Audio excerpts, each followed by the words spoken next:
Сотрудники Республиканской прокуратуры отметили столетний юбилей. Ее образовали в автономной области Коми 1 сентября 1922 года.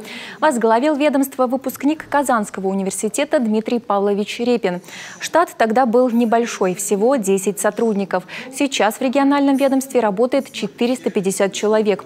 Их основная задача – охрана и восстановление конституционных прав граждан и обеспечение законности во всех сферах жизни.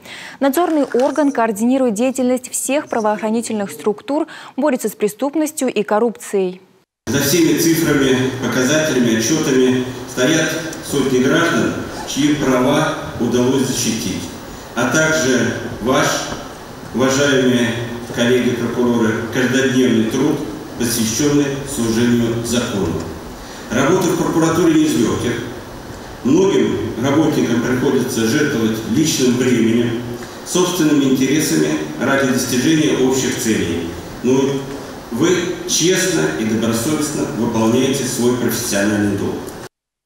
Напомним, что 12 января прокуроры отметили еще одну важную для себя дату – 300-летие российского ведомства, которое учредил Петр I и назвал его «Оком государевым». Сегодня в здании Республиканской филармонии в торжественной обстановке приняли присягу молодые сотрудники, а вот их старшие коллеги получили заслуженные награды.